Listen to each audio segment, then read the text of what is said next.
Olá, meu povo e minha pova. Sejam bem-vindos a mais um vídeo do canal Elvis Guiles. Continuando a série Presidentes e Governadores, essa semana eu vou falar de alguns presidentes da República.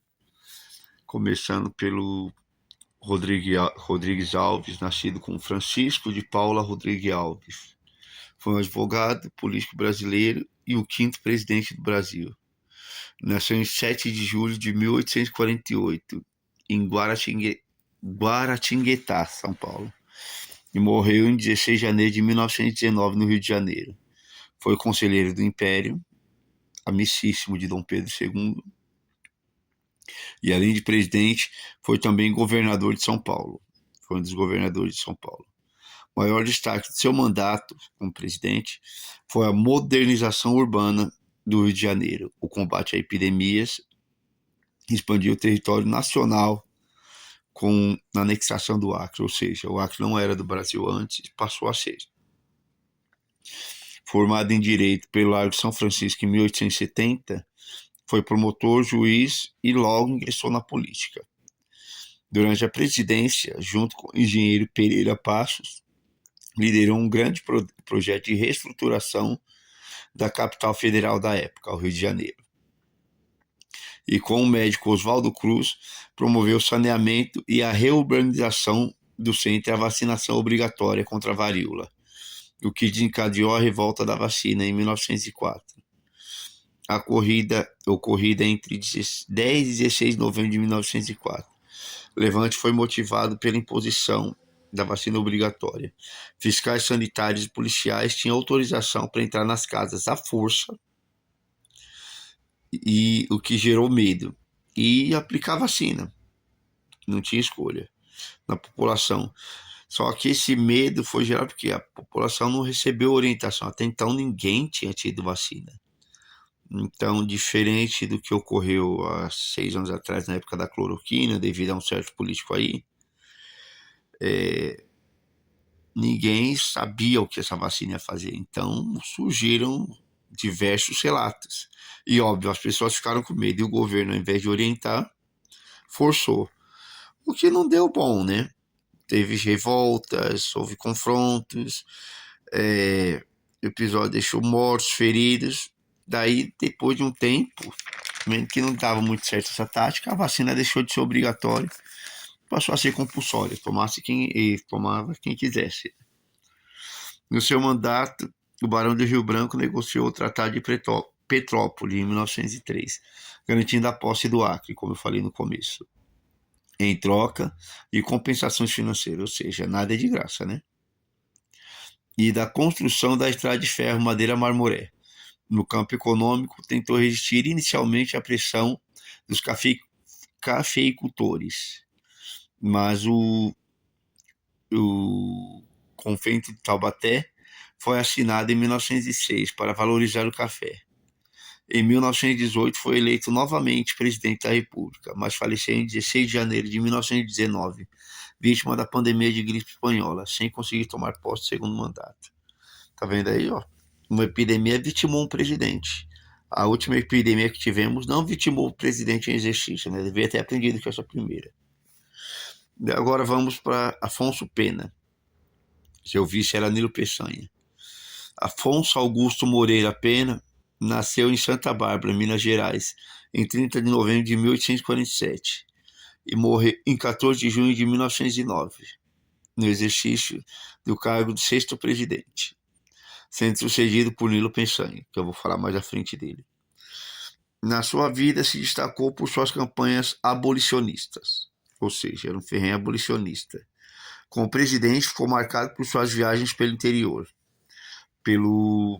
pela construção de ferrovias, modernização do exército e pela criação de caixa de conversão para estabilizar a economia. Foi um presidente que ele viajou bastante o Brasil, ele tinha bastante interesse em conhecer como estava cada região do Brasil, não só a capital do Brasil, que na época era o Rio de Janeiro, né? Ele se formou em Direito, era comum, né, ser advogado na época, né, como eu já disse em vídeos anteriores, da Faculdade do Largo de São Francisco, USP, onde foi colega de figuras como Rui Barbosa e Castro Alves. Durante o Império, atuou ativamente na política mineira e ocupou diversos ministérios. Depois da proclamação da República, foi o primeiro presidente de Minas Gerais, ou governador, como chamamos hoje em dia.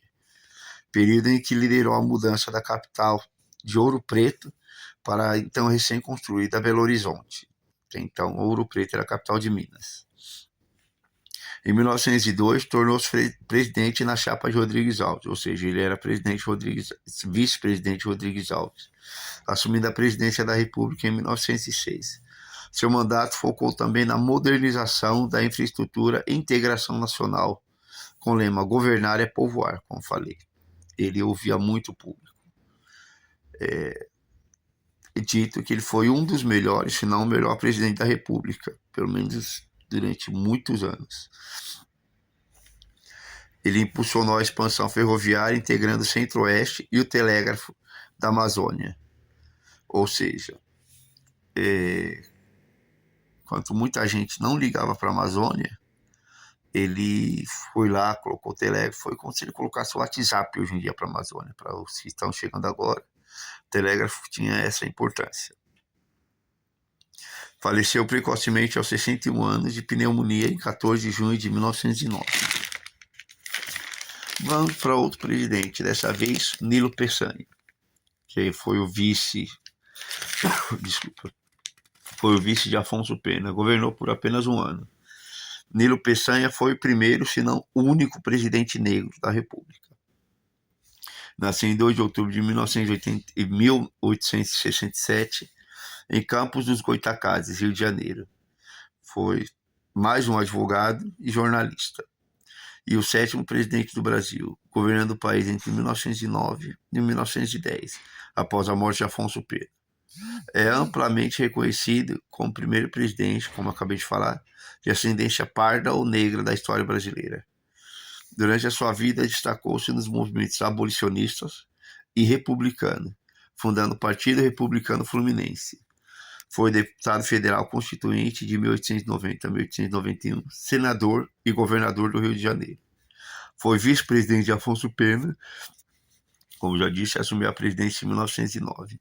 Seu governo foi marcado por forte articulação política e por reorganização administrativa, além de enfrentar sério preconceito pela sua cor, já que na época ainda não era bem vista, hoje em dia não é, mas já foi pior. Não eram bem vistas pessoas negras no poder, já que a abolição havia poucos anos que tinha sido assinada, né? Então ele enfrentou essa discriminação, mas se saiu bem. E criou escolas de aprendizagem artificiais, ou seja, as escolas que conhecemos hoje, estaduais e municipais, foi projeto dele. Então haviam escolas, mas algumas eram pagas, escolas públicas. Era mais assim, um professor, uma professora, um grupo de pessoas, ia lá, montava um barracão e resolvia dar aula naquele vilarejo. Não era algo sancionado pelo governo, pelos prefeitos e presidentes. A partir dele, ele colocou essa ideia de ter escolas públicas. Que lhe rendeu o título de patrono da educação profissional e tecnológica do Brasil. Criou o Ministério da Agricultura, da Indústria e do Comércio. Instituiu o Serviço de Proteção aos Índios, SPI, direcionado inicialmente por Marechal Rondon. Marechal Rondon foi conhecido pela célebre frase: morrer se preciso, matar nunca. Porque até então também não olhavam tanto pelos indígenas. Faleceu no dia 31 de março de 1954, aos 56 anos, na cidade do Rio de Janeiro. A causa da morte foi um colapso cardíaco agravado por complicações da doença de Chagas. O seu sepultamento ocorreu no cemitério de São João Batista, em Botafogo. Doença de Chagas, para quem não sabe, já era uma doença muito comum até meados dos anos 80. Ainda deve ter, mas não com tanta frequência.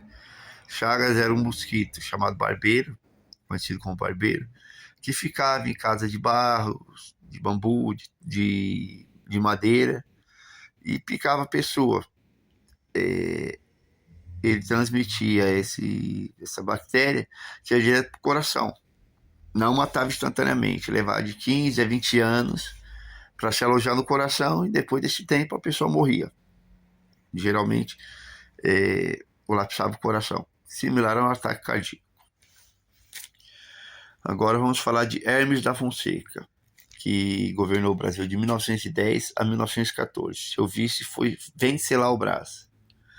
Ele nasceu em 12 de maio de 1855 em São Gabriel, conhecido como Rio Grande do Sul, ou seja, nosso primeiro presidente gaúcho. Foi militar e político brasileiro, servindo como 8º presidente do Brasil, além de ter sido ministro da Guerra. Sobrinho do Marechal Deodoro da Fonseca, ou seja, o primeiro presidente do Brasil, e filho de Marechal Hermes Ernesto da Fonseca. Seguiu carreira militar na Escola Militar do Brasil, onde foi aluno de Benjamin Constant. Para quem mora aqui em São Paulo, sabe que Benjamin Constant é uma rua da Sé. E já vi também em outros estados, acho que, se não me engano, até na Praia Grande já vi ruas com esse nome. Participou ativamente da proclamação da República ao lado de seu tio, ou seja, ele queria a proclamação. Atuou como ministro da Guerra entre 1906 e 1909, no governo de Afonso Pena, onde instituiu a Lei de Serviço Militar Obrigatório, ou seja, até então não existia reservista e você não era obrigado a ir lá se apresentar, jurar a bandeira, como dizemos. A partir dessa data, ele instituiu isso. Venceu a histórica campanha civilista de uma disputa eleitoral, liderada pelo jurista Rui Barbosa. Ela marcou a primeira mobilização popular de rua para presidente do Brasil. Ela desafiava o militarismo e as oligarquias dominantes da República Velha, ao opor um candidato civil e um militar. Ironicamente, o Rui Barbosa queria um candidato civil e um militar ganhou, né? Ironias do Brasil. E ficou marcado por intervenções, no seu governo ficou marcado por intervenções federais em governos estaduais para enfraquecer o poder das oligarquias regionais e tradicionais, fortalecer a influência militar.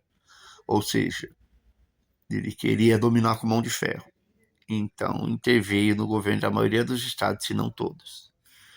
Após o término de seu mandato, se distanciou temporariamente do país, foi para a Europa, retornou para o Brasil e foi transferido para a reserva como marechal. Faleceu em Petrópolis, Rio de Janeiro, no dia 9 de setembro de 1923, de síncope cardíaca, parada cardíaca, aos 68 anos de idade. E vamos agora para o último presidente de hoje, Venceslau Braz, que era vice de Hermes. Mas ele não sucedeu Hermes, ele simplesmente ganhou a eleição seguinte, tendo como vice Urbano Santos. Pessoal, se sobrar tempo, eu vou fazer vídeos sobre os vices, tanto governadores como presidentes, mas os vices que não assumiram. Mas a prioridade aqui é falar exclusivamente dos presidentes e governadores. Ele foi o 9º presidente do Brasil, representante da tradicional política café com leite. Seu mandato ficou marcado por enfrentar os graves impactos da Primeira Guerra Mundial e a greve geral de 1917, que eu já citei algumas vezes aqui, e um dia eu vou fazer um vídeo completo dela que eu quero fazer. Ela se assemelha muito com a briga pelo fim da escala 6x1 de hoje em dia, com aquela desculpinha que ia quebrar o Brasil. E no combate da epidemia da gripe espanhola. Venceslau Braz Pereira Gomes nasceu em São Caetano da Vargem Grande, hoje Brasópolis, em Minas Gerais, no dia 26 de fevereiro de 1868. Era filho de Francisco Braz Pereira Gomes, chefe político da cidade que recebeu o nome em sua homenagem. Entre 1881 e 1884, estudou no Colégio Diocesano de São Paulo. Formou-se pela Faculdade de Direito do Largo São Francisco e constituiu sólida carreira política. Antes de chegar à presidência, atuou como prefeito da sua cidade, Itajubá, deputado e secretário de Estado e vice-presidente da República. Entre 1898 e 1902, ocupou a Secretaria do Interior e Justiça. Em 1903 foi novamente conduzido à Câmara Federal, como foi o líder da bancada mineira, durante o governo de Rodrigues Alves. Em 1909, ele renunciou ao mandato para assumir o governo de Minas Gerais, onde permaneceu até 1910, quando foi indicado para vice-presidente da República e teve que renunciar ao mandato de governo, na chapa presidencial de Hermes da Fonseca, para o período de 1910 a 1914. Foi presidente do Brasil de 15 de novembro de 1914 a 15 de novembro de 1918. A eleição para presidente resultou de um acordo entre os políticos de São Paulo e Minas Gerais, conhecido como Acordo Café com Leite, que contrariou as pretensões de Pinheiro Machado, que queria uma eleição direta, não queria que fosse escolhido por outros governadores. Vice-presidente do Senado Federal e chefe do Partido Republicano Conservador. Sua presidência coincidiu com o período da Primeira Guerra, ou seja, pegou um período bem pedreira, o que o obrigou a seguir uma política financeira de contenção de gastos públicos, bem como estimular as exportações de matérias-primas, de alimentos, impulsionando ao mesmo tempo a implantação de novas indústrias para fazer frente às dificuldades da importação. A forte vinculação econômica do Brasil com a Inglaterra e o prestígio que a França tinha junto aos intelectuais brasileiros e a entrada dos Estados Unidos na guerra foram fatores que colaboraram para a entrada do Brasil no conflito mundial. Só que nesse conflito, o Brasil ainda não entrou para lutar mesmo diretamente. Isso só ia acontecer na Segunda Guerra. Mas teve uma grande importância na Primeira Guerra. Depois do torpedeamento dos navios mercantes Paraná, Tijuca, Lapa e Macau pelos submarinos alemães, ocorrido nas proximidades do litoral francês, o Brasil assinou a declaração de guerra em 26 de outubro de 1917. Oficialmente entrou no conflito. O Brasil enviou um grupo de médicos e aviadores para a Europa, e a Marinha Brasileira colaborou com o policiamento do Oceano Atlântico. Ou seja, começou a vigiar navios alemães, submarinos, e alguns aviadores nossos foram ajudar os aviadores dos Estados Unidos e da Inglaterra. A aviação que estava nascendo ainda, né? Seu governo também foi marcado por diversas greves, em consequência do crescimento da indústria e das reivindicações por melhores condições de trabalho de grande número de operários. As condições de vida do operariado eram péssimas, moravam em cortiços nos bairros mais pobres da cidade, pagando aluguéis muito caros. Os salários não correspondiam ao custo de vida, que aumentou 16%, enquanto os salários aumentaram apenas 1%. Qualquer semelhança com o tempo atual é mera coincidência, né? As greves se propagaram por vários estados do país. Após terminar seu mandato, se retirou para Itajubá, em Minas Gerais, para se dedicar à campanha industrial sul-mineira, que fundaram em 1912 com o presidente vitalício, e um grupo de empresas de âmbito regional, compreendendo o Banco Itajubá, a fábrica de tecidos Codorna e uma companhia de eletricidade. Faleceu em Itajubá, Minas Gerais, aos 98 anos, no dia 16 de maio de 1966. Faleceu de causas naturais devido à idade avançada, porque para aquela época era um recorde, né? O pessoal vivia até quase 100 anos. Ele detém até hoje o recorde de longevidade entre todos os ex-mandatários da história do país. Então hoje foram esses os presidentes. Na semana que vem eu volto com os governadores.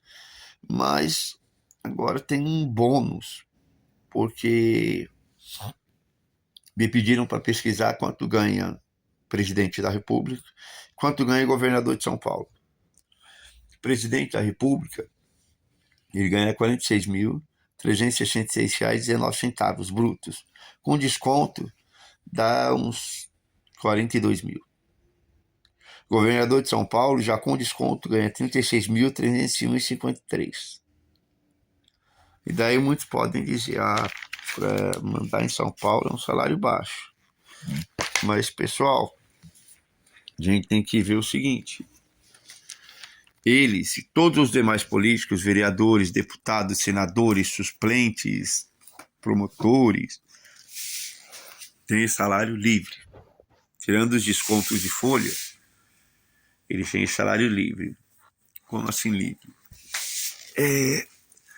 Todo mundo sabe que eles têm auxílio moradia, tem auxílio paletó, tem auxílio lavanderia, comem e bebem do que eles querem, entendeu? Ou seja, o dinheiro deles é livre. Então acredito que qualquer um de nós, eu falo por mim, não precisar nem tudo isso. Se eu ganhar 3 mil, de 3 a 5 mil, pensando em gastar só com coisas particulares, como eu vou comprar um livro, porque tem auxílio paletó, então tem uma boa roupa para trabalhar, a roupa deles dá para eles irem para qualquer lugar. Mas quer comprar uma roupa diferente, porque para viajar, eles podem usar desculpa, vou visitar tal estado, tal país, politicamente. E ali eles não vão ficar o tempo que eles ficam só na política. Então, o salário desse é livre, livre, purinho para eles. Então, qualquer um de nós, se recebesse de 3 a 5 mil, que é muito difícil já ter mais do que 35, 40% da população recebendo 3 mil.